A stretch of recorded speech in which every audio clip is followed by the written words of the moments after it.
right. Hello, everyone. Good morning, Dreamforce. Welcome to the session at 8 a.m. on a Wednesday. Thank you for being here with us. This is 5 steps to building your first AppExchange app.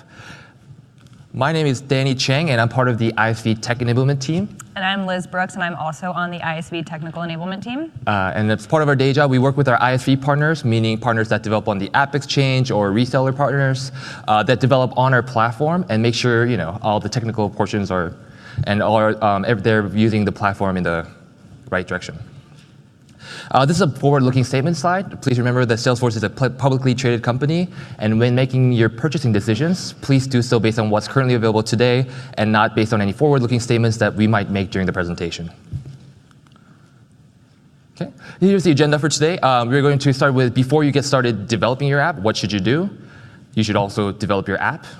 Followed by packaging, and you need to go through the security review, which we'll go into detail in a little bit. We'll also give you tips on how you can distribute your application once you have it ready. And Q&A at the end. We have a mic in the middle for you guys if you have any questions. But let's make sure 8 a.m. on a Wednesday. Sorry we didn't choose this time, but since we are here, let's make sure everyone's awake. And we're going to throw some numbers out at you. And if you get it right, we have 3 appies for whoever gets it right. So let's get it started. 6 million plus. Does anyone know what that number is? That's a lot. 6 million apps? No, it's no. Sorry. Downloads, installs. Yes, close enough. And we just hit that milestone last week. 2 weeks ago. 2 weeks ago, I think. Yeah. So it's a big milestone. We got some cupcakes with 6 million written on them. So that's 6 million installs. So 6 million installs into orgs, meaning some of these orgs have hundreds or thousands of users. So whenever we talk about installs or customers, keep that in mind. If you have an application that's installed into even one org, but that's like a Fortune 10 company, that's a lot of licenses that you're selling. Okay, another one, 5. Okay, I heard, sorry, apps? Applications. We prefer the term solutions, but yes, close enough.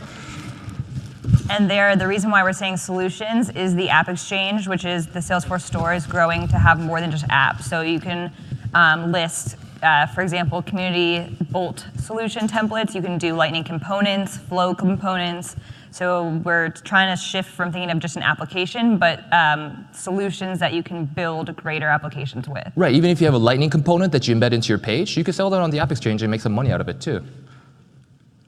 And 1. I feel like this is a very vague number. It could be like, technically that's the right answer, but that's not what we have on the slide.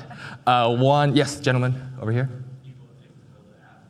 That's a good one. That's also a good one. I feel like all these are right answers, but the answer we were looking for was 1 Ohana, but we'll go, that's true. You only need 1 person to develop an app, so I'll go over here. But yes, we want to thank you. We hit 6 million installs. We have more than 5,000 solutions on the AppExchange. Thank you. And we wouldn't have been able to do this without our developers, without our partners, or even customers who are installing these applications. So thank you for that. All right, and this is a pretty big number. 87% of Salesforce customers have an AppExchange app installed. Again, these huge customers that have multiple Sales Cloud licenses, and you have 87% of those people installing your applications, that's a big number. So let's get yours in front of them. And AppExchange, in case you didn't know what AppExchange was, hopefully you did, but it's a way to build and connect with the Salesforce platform. You develop an application or solution, like Liz mentioned, Lightning Bolt solutions, Lightning Component solutions, and it's a way to sell them. And if you have your application or solution, but you don't know what to do with it, we have our marketing team that could also work with you to market and sell on the AppExchange. We also announced yesterday we have the partner analytics tool ready, so whoever's on your AppExchange, if they're hovering over your tile, what keyword did they search to get to your tile, all these information we provide to you to help you market and sell your application better. And again, we just keep mentioning, but it's not just for apps, it's also for solutions, it's for components, pretty much anything you can think of, and you can sell that on the AppExchange. All right, and before you get started developing your application, have an idea. Obviously, you can't just go to the AppExchange and tell them, I want to sell something, and I don't know what it is. You should have something that you want to sell. Also, join the partner community. There's a lot of resources available online. We have education topics. We have previous webinars. We have future webinars that you can sign up for, and so on and so forth on the partner community. And there's also a lot of chatter groups. So let's say you're a financial services cloud partner, and you want to develop one on FSC. There's chatter groups for different products, different topics too. And plan out the technical details. Remember, you have to play nicely when you install into an org. So let's say you're extending a Sales Cloud functionality, but you're modifying the account object. Remember, there's a lot of fields that, well, Sales Cloud uses, but there's also other applications that also might be using these fields. So plan ahead before you develop your application or solution to make sure that your app plays nicely with everyone else.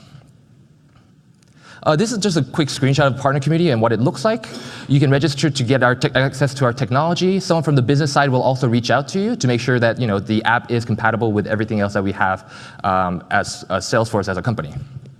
And we also have a lot of features, products, programs, and announcements. If there's an alert that needs to go through, if we found a big bug that maybe the partners should be aware of, that's something that we also announce through the partner community. And with that, Liz, go ahead. Great, thank you, Danny. So before you get started, Danny mentioned it quickly that you want your app to play nicely. So it can be more upfront work can save you a lot of time in the long run by planning this out and thinking not only of your MVP product, but of future releases as well. So before we get started, we want to cover some terminology to make sure that we're all on the same page. So metadata. This is really what's going to comprise your application. So it's everything that makes up the application that you'll eventually package and distribute to your end customers. So this is going to include Apex classes and controllers, the Lightning apps, Lightning components that we mentioned, flows, process builder, custom objects that are unique and that you need for your application, and reports and dashboards. So plan. You want to determine your application strategy. So what's going to be there, you want to think of these questions. Who's your target audience? Are you selling to a specific industry that might have different requirements? For example, healthcare. Do you have PHI, HIPAA? What editions are you going to want to sell to? So what edition of Salesforce does your end customer have? This might impact what objects you can use, different limits in the organization. Again, similarly, the license type, are you going to require Service Cloud or just basic Sales Cloud? Is your staff familiar with Salesforce platform? There's a ton of learning opportunities with Trailhead, as I'm sure you guys are seeing all around Dreamforce. But do you have the staff to build the application that you'd like? If not, we have PDOs, product development outsourcers, that we recommend using, and they can really help get to market quickly. And then security. Part of the agenda was security review, which Danny will cover, but making sure that throughout the development process, you're developing a secure application. App types and programs. So we have ISV-Force and OEM. ISV-Force is one option. If your end customer already is a Salesforce customer, they'll have the license already in their org, and they'll just be installing your application on top of that. We also have OEM, so if this is a net new customer, you'll basically be packaging your application also with Salesforce license. Other things to consider, if you want a native application, are you going to be extending core Salesforce features? So Service Cloud, Community Cloud, Sales Cloud. There's also options to do, again, OEM for Force.com embedded, or a composite application. So are you going to be pulling from external data sources? Are you going to have native mobile that you want your users to be able to log into as well? So these are all things to consider with your strategy. And again, these will probably be based on the questions that we went over of thinking of what your end goal is. So building your app. Once you've determined your strategy and you want to get started with building, so one thing to consider is the platform is very complex. We have a lot already there for you, tools to build on. So some of the,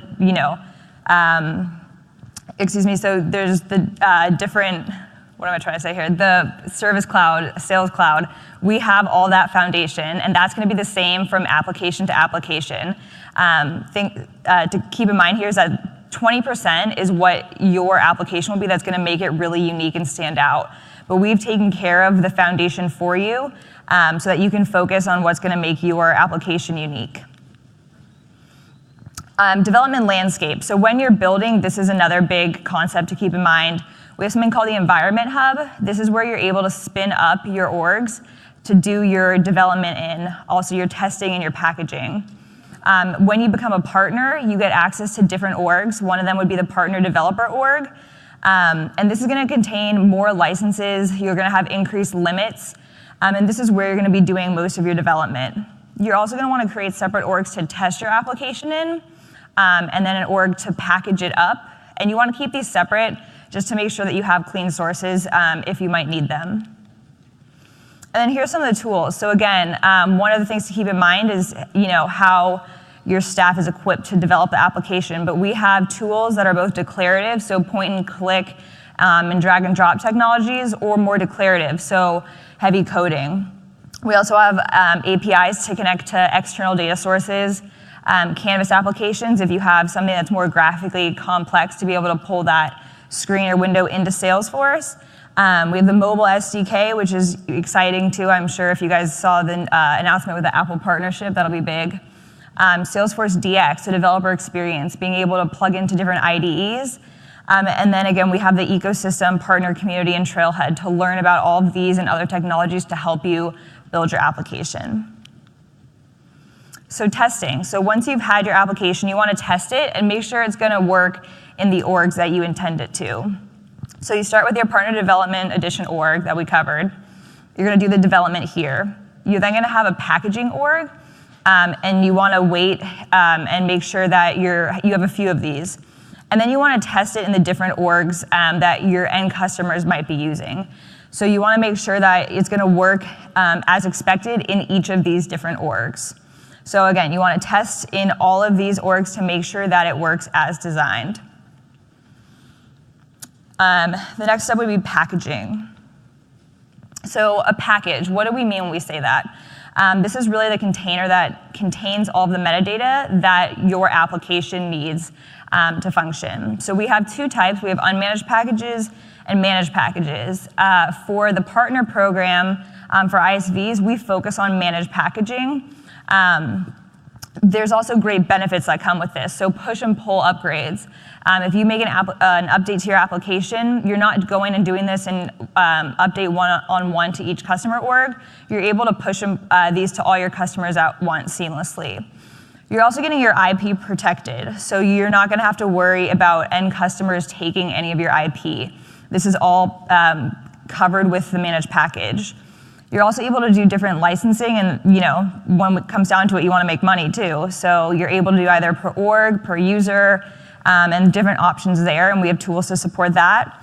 And this is, again, just to keep in mind, we support managed packages in the ISV program. There are some benefits for unmanaged packaging, but that's not what we are focused on. So just a kind of a diagram of how this works. You have your developer org. You're going to put everything together in a package, and that's what's going to go into your customer's org. And again, they'll probably already have some instance of Salesforce. They'll have their own accounts, contacts, opportunities, maybe some other standard objects. And you're going to install your package into their org. One thing to keep in mind here is a namespace. This is another key concept of packaging. A namespace is going to make sure that there's not going to be conflicts when you install your application. So if, say, you both have a person object, by having the namespace prefix, it's going to make sure that there's not going to be any conflict between objects when you install it into your customer's org.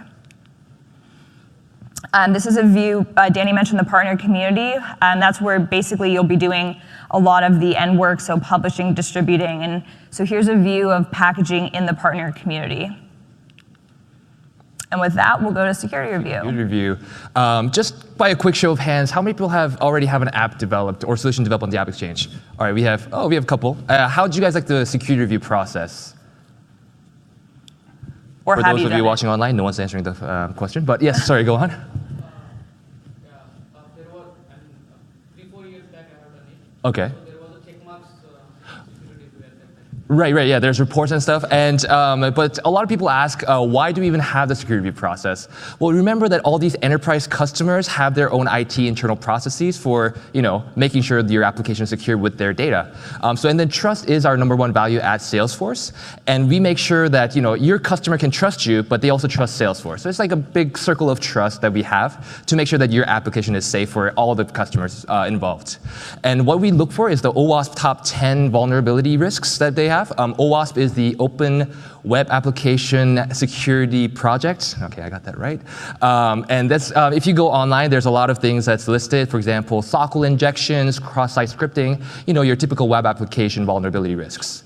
And we also have periodic re-reviews. Just because you went through the security review and you successfully passed, doesn't mean you're done. We have anywhere between 6 months to 24 months. We'll periodically ask you, hey, can you resubmit your application? We want to test it to make sure that any updates that you might have made doesn't expose the customer to these risks. And as the gentleman mentioned, this is the checklist sort of that you have to submit. On the partner community, there's a wizard that you'll have to take. And then it's going to ask you for a developer edition org. This is all available on the partner community. So it'll ask you for credentials and password. It'll ask you to make sure that the managed package is installed in the org. Some reports that you have to run. These are all available online, and everything's on the partner community if you don't have this list. But there's also the false positive documents that you have to submit. So let's say you ran a report and it's saying, hey, there's this vulnerability that you're at risk for. But you know that for a fact that that's not a legitimate concern because of reasons X, Y, Z, you can write that up and submit it. Because this is a manual and also automated testing that we do. We actually have a person going into these orgs and testing it out. So remember that you're interacting with a person, and these documents and product documentation also, so that they know how to use your application, is important when you're submitting your application for security review. And one thing there too is our team is here to help and support. So when you join the partner community and partner ecosystem, you get access to an account manager and also technical evangelists, and we're here to help walk you through this process. So I know looking at the slide, especially if you don't have much background, it can look daunting, just a checklist of everything you have to do. But as Danny mentioned, there's people involved in the testing process, but also in the preparation process as well. So we are here to help. Right. Some tips and tricks. Keep in mind, it does take 6 to 8 weeks per submission. And if you do fail, that's going to be another 6 to 8 weeks it's going to take. So when you're planning out your go-to-market strategy or sales strategy, keep that in mind before it passes. Also, customer warnings. You do get customer warnings when they try to install your application and it hasn't been through security review. So if you say, oh, maybe you can just get around this, we can just give them the URL, they'll install it in their org and no one will be the wiser, they will actually get a banner warning saying, oh, this managed package is not authorized for redistribution. Do you agree to take the risk? They'll have to check the admin will have to check the checkbox and agree to the term. So that's one thing to keep in mind. And every time you update your application, you should submit for security review. After you pass the first time though, these are auto-approved, quote unquote. It's just so that we know we can keep track of all the updates that you're making to your application. And again, if you have an updated version but you haven't submitted for security review, they're going to get that banner warning too. So it works both ways. Ensure your credentials are up to date when you're submitting for a security review. And if you have any questions, we offer office hours. So again, this is not a black box. The testing process is a black box situation.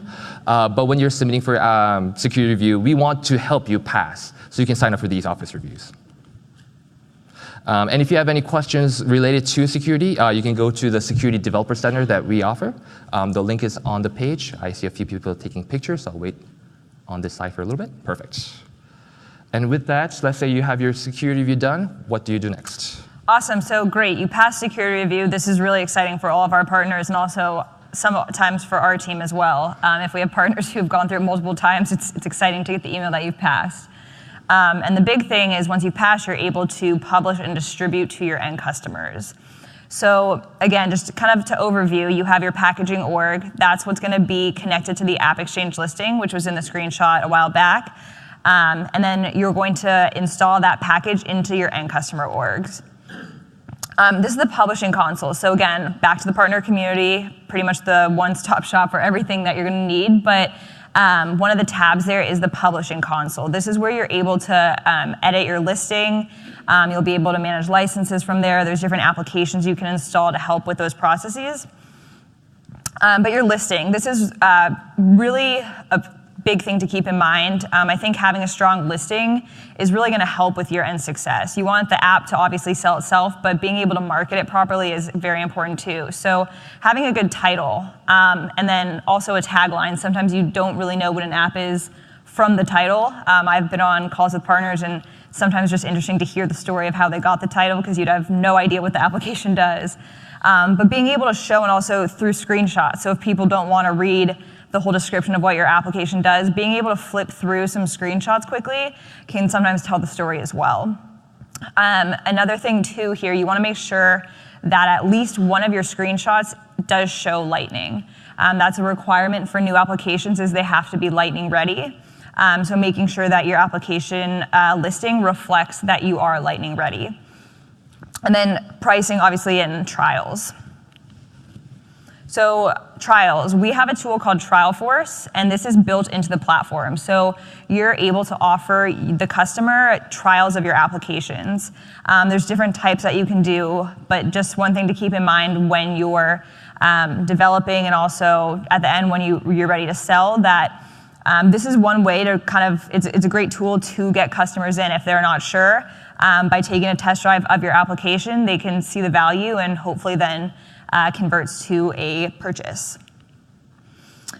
So tools, these are all, again, back to being a partner, these are some of the tools you get. So the AppExchange, having access to all of the customers in the ecosystem, trials for Salesforce, metrics for usage, and just announced to, I think, yesterday, the partner analytics tool. We now have a lot more built-in analytics, so you can see that the term that somebody searched for when your listing came up in the search. So these are all tools that are built in that really help you to sell your application. And then also different tools for supporting, upgrading, and managing licenses as well. And these are all free on the, as a partner, we have a rev share agreement. So these are all free. Everything we've mentioned is free until you start selling licenses. We don't get any money. So we have a revenue share program. Whatever you make, we'll take a cut of that. But until then, all these tools, again, are free for you to use. Right. So we always say we succeed when you succeed. Quite literally. Yeah, so. And then maintaining and upgrading your application. Partner business org. And everything that we mentioned, there's two main places that you as a partner should be aware of. One is the partner community that we've hammered home, hopefully. And the other one is the partner business org, which you get for free when you sign up on the partner community. This is pretty much an org that comes with 2 free Sales Cloud licenses and with a few special applications installed on the org. So it's going to have your standard objects like leads, accounts, and whatnot.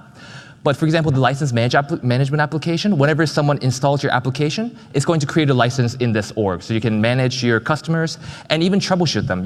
They can give you permission as a partner to access their org if they need some help troubleshooting. So there's some support that you can do from the PBO. There's also the channel order app. If they want to order more licenses, and now you as a partner have to order that license through Salesforce, that's a tool that you'll be using. And also the Environment Hub, as Liz mentioned, that's also available on the PBO. So this is a place where you'll be running your business from. And how that would look, from the AppExchange, you get leads. So if anyone views your demo on the listing or even signs up for a trial, it's going to create a lead in your business org. And from there, they'll install the package, hopefully. You've made your sale. And the managed package goes inside the customer's org.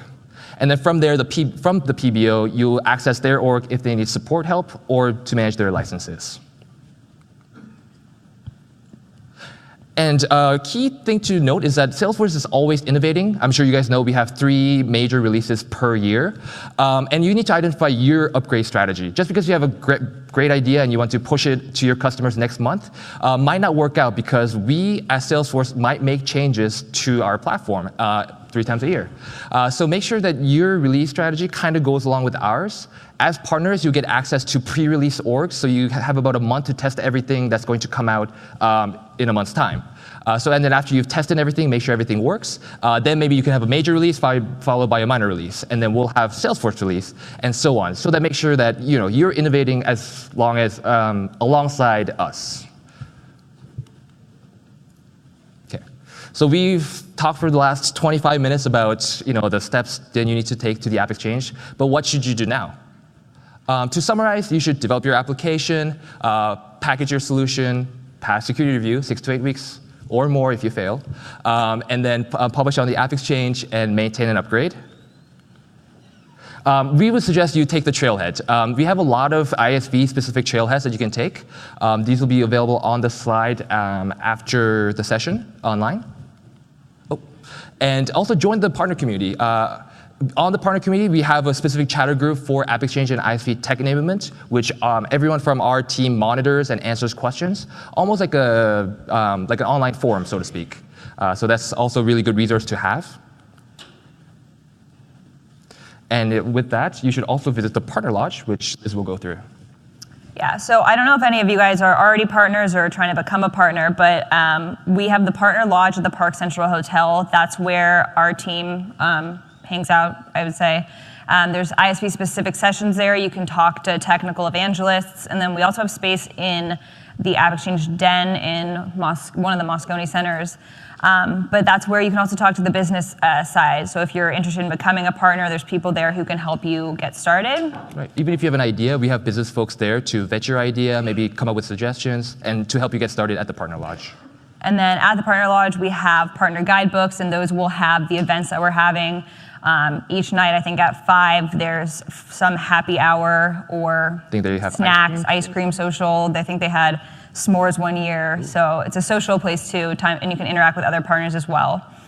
All these sessions will be available sometime after Dreamforce at p.force.com/df18.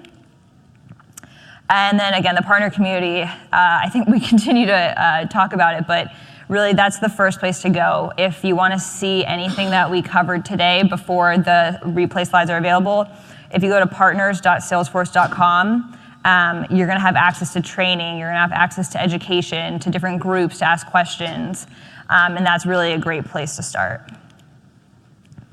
And then also social, so PartnerForce, and both of our Twitters were listed as well, but our team is pretty good about tweeting updates, announcements, events, different social content as well. So if anyone's active on social media, that's another great resource to connect with us.